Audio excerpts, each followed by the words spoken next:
covered in everything I could find in my panniers, shivering with cold and horrendous vibration. I was getting carried away deep into Sahara Desert. Slowly but surely, a giant sandstorm was catching up with my train.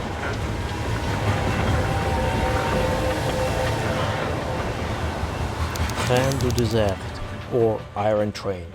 Size of this enormous machine is over 2.5 kilometers, and it is considered to be one of the longest and most dangerous trains in the world. Every day, hundreds of locals are using this train to carry food, fish and water deep into Sahara Desert. Many of them are officially slaves.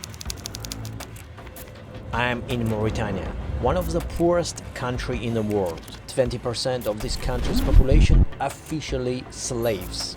By the law, their children will belong to masters as well. Sahara Desert is covering 90% of the country, with only one river on the border with Senegal. Here, deep in sands of Sahara, where no tracks has been made. Only 60 years ago, humanity has discovered one of the most mysterious structures on Earth, the Eye of Sahara. This place was completely unknown before humanity reached the space. After 3 months cycle touring through Morocco, I've reached border with Mauritania. Now, my destination is the center of the Eye of Sahara, or how locals call it, Richat structure. At that moment, I didn't even imagine what kind of adventures I have to go through to show you exactly this footage.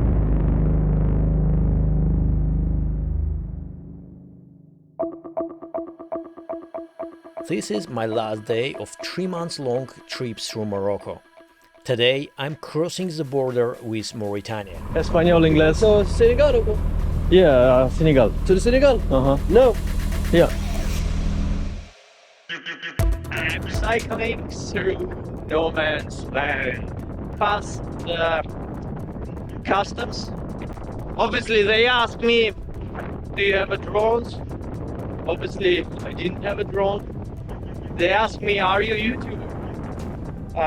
Since that, I just remove all my cameras and bits and pieces from my backpack. So I'm a tourist. All around me is a landmines. And there are big few signs that you shouldn't go out of the road. And yeah, it's really dangerous here, like to go out.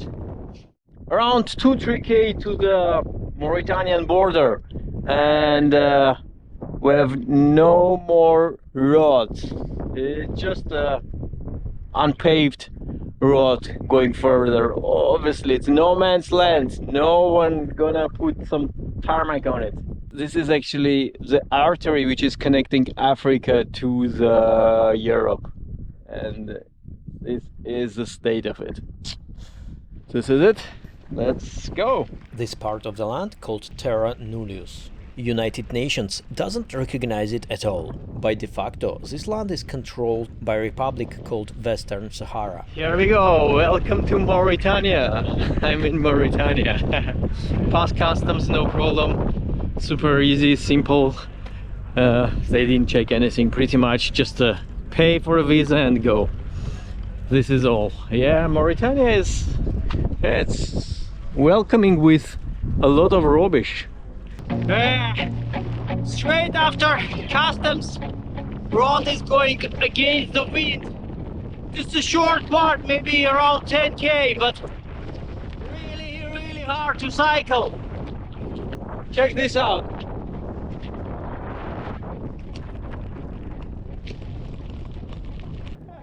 On this segment, I was constantly getting stopped by French tourists on big CUVs or campers. They were offering me a ride, food and water. Then I met my colleague, Spanish cyclist Chabi, on this futuristic contraption. How's it going, man? Hiya. Bien, bien. ¿Habla español? Sí, soy español, soy de Barcelona. ¿Solo solar o solar con Baterías y pedales. No, todo. ¿Cómo te llamas, compadre? Tim. ¿Y tú? Chabi. No. Chabi, you know.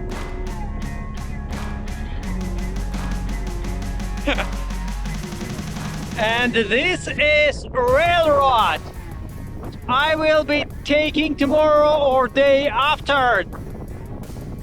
Longest train in the world, metal train or iron train, is going on this railroad. My current destination is second largest city in Mauritania, called Nouadhibou. I need to get some cash, buy food and find out where I'm supposed to embark on the train. Hey lads, here we go! This is iron train passing by me. Tomorrow I will be riding this train through Sahara, over 1 kilometer in length. Just imagine that. Iron train.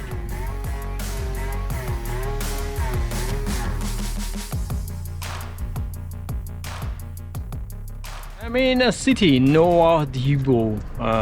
So plans for now, I need to find city center, maybe bank machine to get local money, and SIM card and something to eat. So let's try to find all this stuff, because like kind of strange, very sparsely populated area, like houses far away from each other. Anyway, like probably I didn't get to the center yet. I've seen so many wild places during my 3-month trip through Morocco, but Mauritania have surprised me a lot, and not in good terms at all. The second biggest city in a country was in ruins. Rubbish was everywhere. I'm so hungry. I haven't ate yesterday during the day, evening. I didn't have a breakfast, and I got this big plate of food in Mauritania. Like, I'm just gonna dip in. So hungry. Nouadhibou is one of the biggest fishing ports in the country. Fishing port is the only tourist attraction of this city. On the photos, this place was absolutely amazing. Here they are, check out photos I've found on the web. My navigator brought me down through some kind of weird outskirts of the town, and I end up in stinky, filled with rubbish fisherman's port. The footage you can see now has been shot with hidden camera, because locals were attacking me every time I was taking my camera out. I was pushing my bike over piles of rubbish mixed with rotten fish.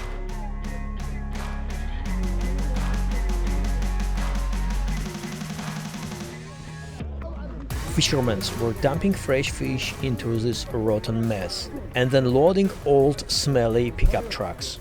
Some dude in uniform came towards me and asked for documents, then asked to follow him. This is the exact moment I got arrested on my first day in Mauritania.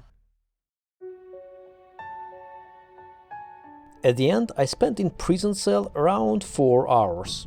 Until local big boss has checked all my photos of super secret state-of-the-art port of Nouadhibou and obviously asked to delete them. All the footage you have seen before is restored footage from the camera. That's why it has some kind of glitches and artifacts. Is there a train today? No? 3 a.m.?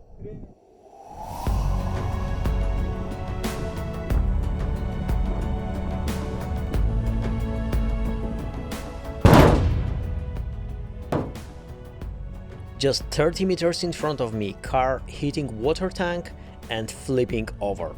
I'm grabbing my camera, which was recording at that moment, and running towards the car.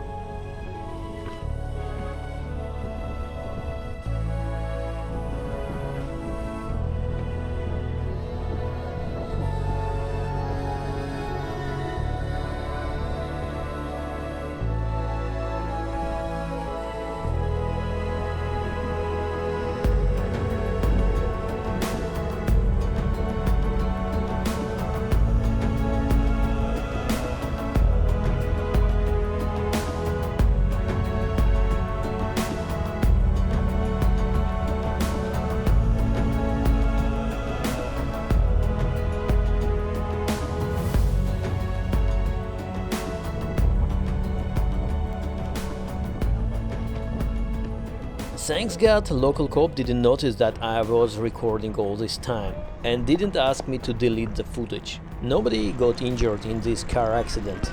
Okay, lads, just happens that I have a little bit time because my train is not going today. Even today's train is at 1 o'clock, 1 a.m.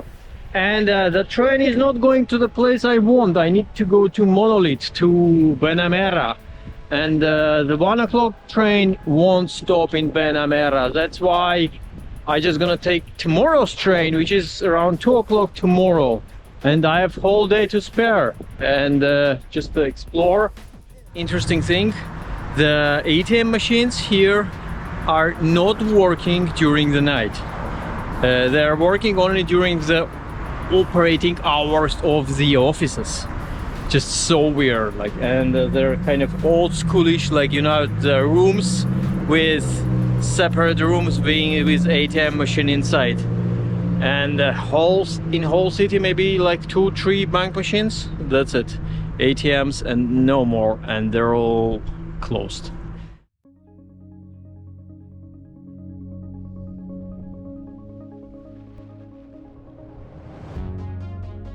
I spent night in this abandoned, not fully constructed house. Didn't even pinch the tent. Walls were protecting me from wind and sand, and it was good enough for me. Quick breakfast with bread and olive oil, and I am back on train station.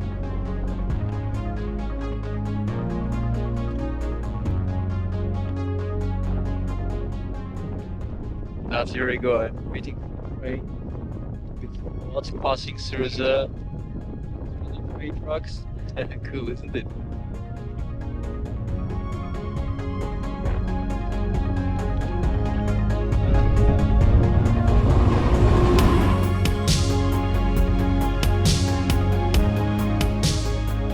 Hey lads, train is here! Like, it's just like a unfinished, like so long. I decide to jump into the carriage with another people, because I need a hand to load and unload my bicycle at the end.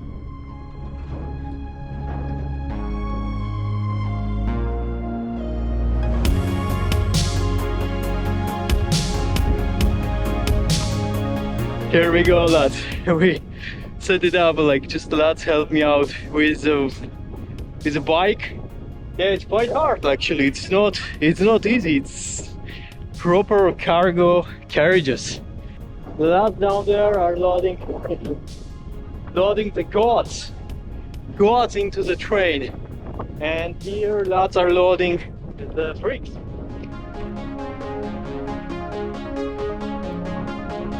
The locals are bringing with them special clothes for the train. So they're all like changing the clothes to the different ones, dirty clothes, because like obviously the carriages are carrying the iron ore, and they're not very dirty. It's not a dirt, but some kind of reddish cast.